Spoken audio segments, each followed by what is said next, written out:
میں ہوں عالیہ ناز کی. آج سیربین کا اہم موضوع ہے تنازع کشمیر کے تناظر میں انڈیا سے تجارت پر پاکستانی پابندی کے باوجود دوائیں اور خام مال منگانے کی اجازت، لیکن ادویات کی قلت کے خدشات اب بھی برقرار.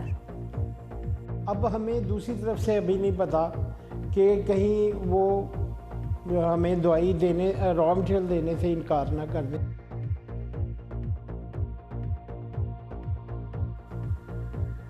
ہم جائزہ لیں گے کہ انڈیا پاکستان کشیدگی کی وجہ سے پاکستانی مریض کس طرح متاثر ہو رہے ہیں. اس کے علاوہ سیربین میں آج یہ بھی شامل ہے برطانیہ میں بریکزٹ کے مسئلے پر ڈیڈ لاک. وزیر اعظم بورس جانسن جنرل الیکشن منعقد کروانا چاہتے ہیں، لیکن کیا پارلیمان اس پر تیار ہو جائے گی؟ اور جاپان میں ویسے تو آسیب زدہ گھر خریدنے کو کوئی آسانی سے تیار نہیں ہوتا، لیکن ایک اسٹیٹ ایجنٹ نے ایسے ہی گھر بیچنے میں مہارت بھی حاصل کر لی ہے. آپ ہمیں ٹی وی پر دیکھنے اور ریڈیو پر سننے کے علاوہ ہمارے تمام سوشل میڈیا پیجز پر بھی فالو کر سکتے ہیں. آپ BBC اردو کا پروگرام سیربین دیکھ رہے ہیں.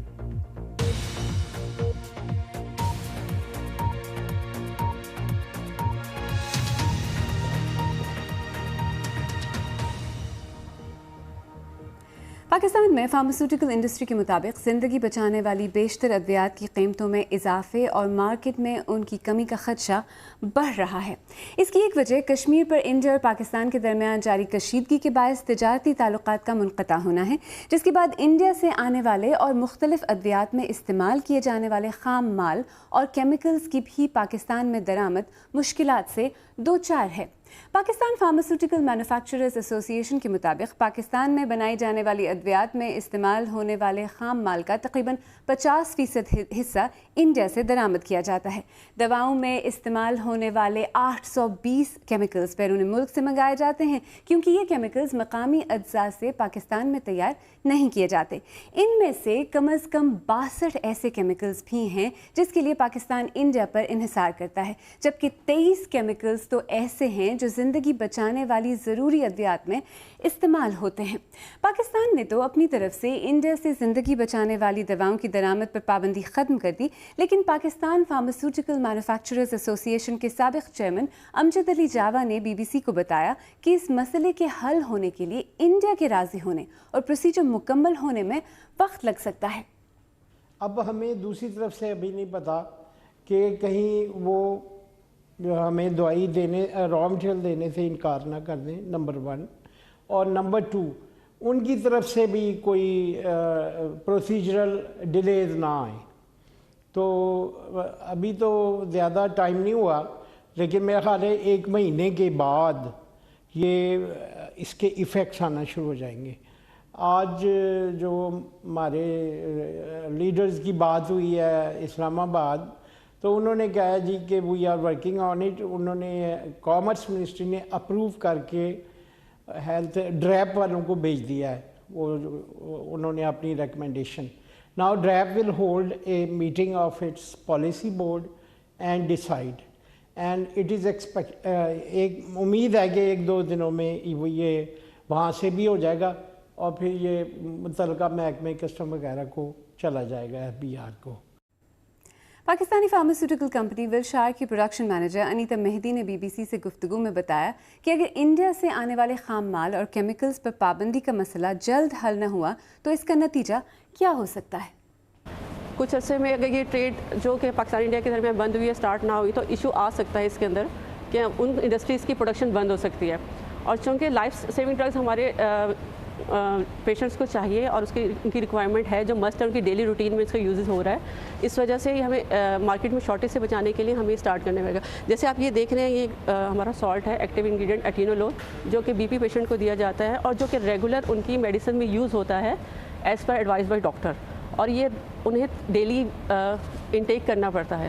تو ابھی تک تو ہمارے پاس اسٹاک اویلیبلٹی ہے، تو ہم اب مارکیٹ کی ڈیمانڈ کو فلفل کر رہے ہیں. لیکن اگر ٹائم بائی ٹائم یہ امپورٹ رک گئی کسی وجہ سے بھی، تو پیشنٹس کو اس پہ افیکٹ آ سکتا ہے. اور انڈیا اور پاکستان کے درمیان تجارتی پابندیوں کے اثرات پر مزید بات کرنے کے لیے اس وقت کراچی اسٹوڈیو سے ہمارے ساتھ براہ راست موجود ہیں پاکستان میڈیکل ایسوسی ایشن کے سیکرٹری جنرل ڈاکٹر قیصر سجاد. ڈاکٹر صاحب سیربین میں خوش آمدید. پہلے تو میں آپ سے یہی پوچھنا چاہ رہی تھی کہ پاکستان میں عام لوگ انڈین دوائیں یا انڈیا کی طرف سے جو خام مال آتا ہے اس سے بنی ہوئی دوائیں کتنی استعمال کرتے ہیں؟ دیکھیں جہاں تک مریضوں کا تعلق ہے تو وہ تو ڈیپینڈ کرتے ہیں ڈاکٹرز پہ. ڈاکٹرز جو لکھتا ہے وہی کوشش کرتے ہیں کہ مریض وہی ایگزیکٹ وہی دوائیاں استعمال کی جائے, اور پھر اگر کہیں اس کو اس کا بدل یا سبسٹیچیوٹ ملتا ہے تو وہ اسے انکاری کرتے ہیں اور کوشش یہی کرتے ہیں کہ جو دوا لی جا رہی ہے وہی استعمال کیا جائے. مثال کے طور پہ اگر بلڈ پریشر کا ایک مریض ہے اور بلڈ پریشر کی دوا کسی ڈاکٹر نے لکھی ہے تو وہ وہی استعمال کرے گا. اگر اس کو اس کی جگہ پہ اچھی دوا بھی دی جائے, یہ کہہ کے کہ بہت اچھی دوا ہے اور اس کا سبسٹیچیوٹ ہے, تو وہ بھی وہ نہیں لے گا کیونکہ جس سے یہ مطمئن ہو رہا ہے.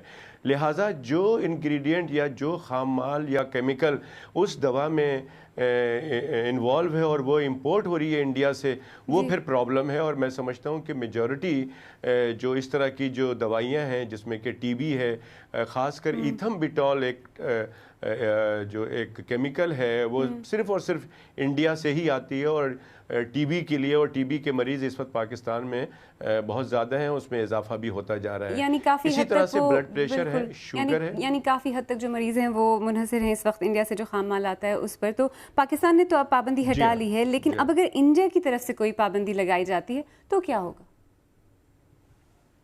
دیکھیے یہ بہت ہی انفارچونیٹ بات ہے, اور میں سمجھتا ہوں کہ چاہے جتنی بھی کشیدگی ہو, جتنی بھی fight who between the countries, یا جو بھی کشیدگی ہے, اس میں ہیلتھ یا ایک عام آدمی جو بیمار ہے اس کو انوالو نہیں ہونا چاہیے.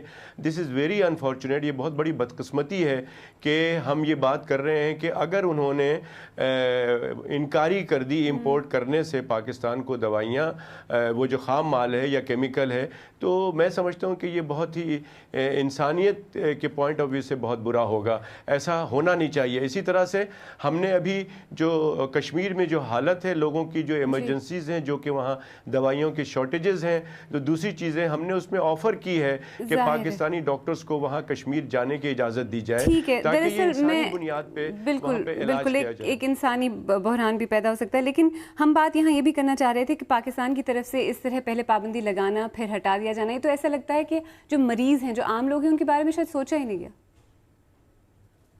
بالکل صحیح کہہ رہی ہیں آپ. یہ میں سمجھتا ہوں کہ سب پہ چیز پہ پابندی لگائیں, آپ ایسی چیزوں پہ پابندی لگائیں جس پہ صحت انوالو نہ ہو.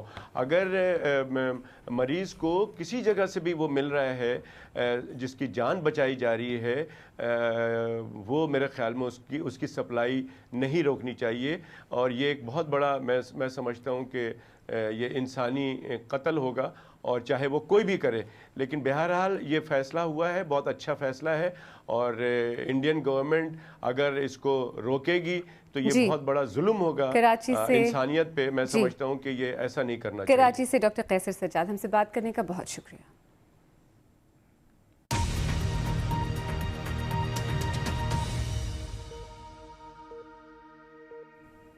انڈیا کے زیر انتظام کشمیر کی خصوصی آئینی حیثیت ختم ہوئے 1 ماہ ہو گیا ہے اور وادی میں حالات معمول پر نہیں لوٹ سکے ہیں. صورتحال کا اثر شادی بیاہ پر بھی پڑا ہے. سینکڑوں شادیاں منسوخ کی جا چکی ہیں. بی بی سی کے نامہ نگار عامر پیرزادہ اور نیہا شرما سری نگر میں ایک ایسی دلہن سے ملے جو مہینوں سے اپنی شادی کی تیاری کر رہی تھی, لیکن 800 افراد کو دعوت دیے جانے کے بعد شادی میں شامل ہوئے صرف 60. ایک برائڈ کی لائف کا سب سے بڑا ڈے ہوتا ہے, دیٹ اسپوائلڈ, کیونکہ یہ مومنٹس دوبارہ میری لائف میں کبھی نہیں آئیں گے.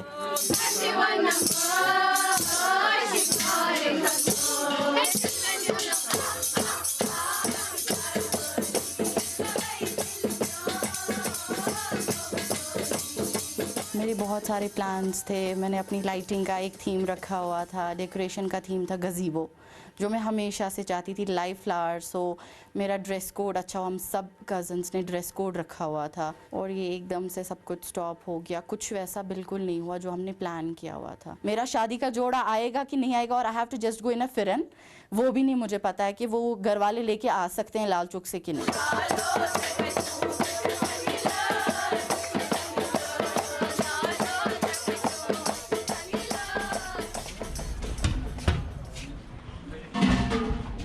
اب ہم پریشان تھے کہ جب ہم نے لوگوں کو بلایا ہے، انوائٹ کیا ہے کہ ہم ان کو کیا دیں گے یہاں کھانے کے لیے. اتنا جو ہے کشمیری وازوان جو مانا جاتا ہے جس میں 100-200 برتن لگتے تھے، پکانے والے کم سے کم 10-20 ہوتے. یہ دیکھ لیجئے حالت یہ ہے کہ آج کل کی دیکھ لیجئے 2 آدمی پکا رہے ہیں. بڑی خوشی سے لوگ جھومتے ناچتے، تو اب وہ ریسٹرکٹ ہو گیا. اب نہ ناچنا بجانا تو وہ رہ گیا. اب تو ایک فارمیلٹی ہے ایک باپ کی بیٹی کو ودا کرنا، بس وہی ایک رہ گیا اور کچھ نہیں.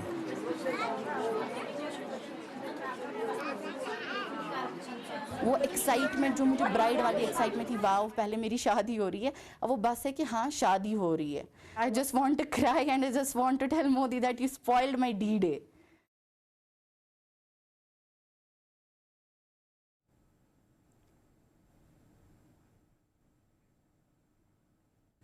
سربین میں آگے چل کے دیکھیے گا، برطانیہ میں بریگزٹ پر ریفرینڈم ہوئے 3 سال بیت گئے، لیکن یہ مسئلہ ابھی تک حل کیوں نہیں ہو پایا؟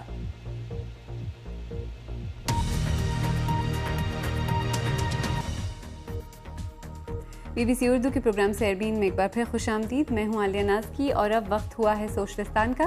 آئیں دیکھیں بی بی سی اردو کے سوشل میڈیا پیجز پر آج کیا کچھ چل رہا ہے. سب سے پہلے فیس بک. آپ نے یہ خبر دیکھی؟ کراچی میں کلفٹن کے ساحل پر بڑی تعداد میں طبی فضلہ پھیلا ہوا ہے اور لوگوں سے کہا گیا ہے کہ وہاں کا رخ نہ کریں. وسیم اکرم کی اہلیہ شنیرہ اکرم کی نظریں اس پر کیسے گئیں اور پھر کیا ہوا؟ ویڈیو ہمارے فیس بک پیج پر لگی ہے، آپ نے اب تک نہیں دیکھی تو جائیں اور ضرور دیکھیں.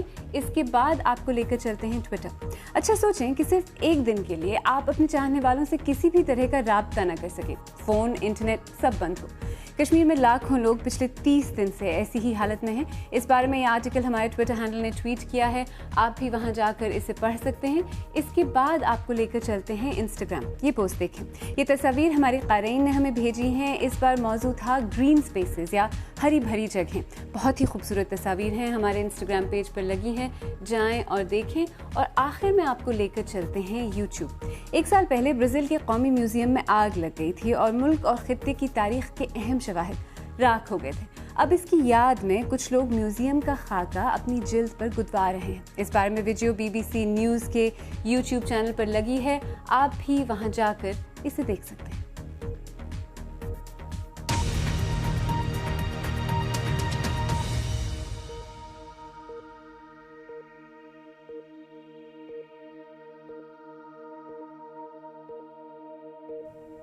برطانیہ کے یورپی یونین سے علیحدگی یعنی بریگزٹ کی مقررہ تاریخ میں 2 ماہ سے کم وقت رہ گیا ہے. برطانوی دارالعوام میں وزیر اعظم بورس جانسن کو منگل کو بریگزٹ کے معاملے پر اس وقت ہزیمت اٹھانی پڑی تھی جب برطانیہ کے بغیر کسی معاہدے کے یورپی یونین سے اخراج کے مخالف ان کی جماعت کے کچھ باغی ارکان نے حزب اختلاف کا ساتھ دے کر حکومت کے خلاف ووٹ کو کامیاب کروا دیا. تفصیل کے ساتھ غضنفر حیدر. برطانیہ میں لوگوں نے 3 سال پہلے ملک میں کرائے گئے ریفرینڈم میں ووٹ ڈالا، لیکن آج اتنا عرصہ گزرنے کے باوجود حالات ابھی بھی غیر واضح ہیں. گزشتہ شب پارلیمان نے ایک ایسا قدم کے حق میں ووٹ ڈالا جس سے برطانیہ بغیر کسی معاہدے کے یورپ سے باہر نہیں نکل پائے گا. میں نہیں چاہتا کہ الیکشن ہو، عوام بھی یہ نہیں چاہتی، لیکن اگر ایوان اس بل کے حق میں ووٹ ڈالتا ہے تو پھر عوام کو یہ بات طے کرنی ہوگی کہ 17 اکتوبر کو برسل جا کر یہ مسئلہ کون حل کرے گا اور ملک کو آگے کون لے کر جائے گا. اس کا مطلب ہے کہ اب الیکشن کے امکانات بڑھ گئے ہیں. لیکن بورس جانسن کے لیے اتنی جلدی الیکشن منعقد کروانا شاید ممکن نہ ہو، کیونکہ اس بل کے لیے انہیں پارلیمنٹ میں اکثریت کی ضرورت ہے. اور حزب اختلاف کی جماعت لیبر پارٹی کا موقف ہے کہ وہ الیکشن پر تب ہی راضی ہوں گے جب یورپ سے بغیر کسی معاہدے کے نکلنے کے خلاف قانون پاس کیا جائے گا. بغیر معاہدے کے برطانیہ کے یورپی یونین سے علیحدہ ہونے کا مطلب ہے کہ برطانیہ تجارت بہتر کرنے کے لیے بنائی گئی کسٹمز یونین اور سنگل مارکیٹ سے فوراً نکل جائے گا. بہت سے سیاستدانوں اور کاروباری شخصیات کا کہنا ہے کہ اس سے معیشت کو نقصان پہنچے گا، جبکہ کچھ لوگوں کا کہنا ہے کہ معیشت کو لاحق خطرات کو بڑھا چڑھا کر پیش کیا جا رہا ہے. اگر جلد از جلد الیکشن کروایا جاتا ہے تو یہ اکتوبر میں ہوگا. بریگزٹ میں توسیع کے امکانات بھی بڑھ رہے ہیں، لیکن یہ یورپی یونین کی منظوری کے بغیر ممکن نہیں. اگر حزب اختلاف الیکشن میں کامیابی حاصل کرتی ہے تو انہوں نے بریگزٹ پر ایک اور ریفرینڈم کروانے کا وعدہ کیا ہے. Can you win a general election? Is Brexit out of your hands?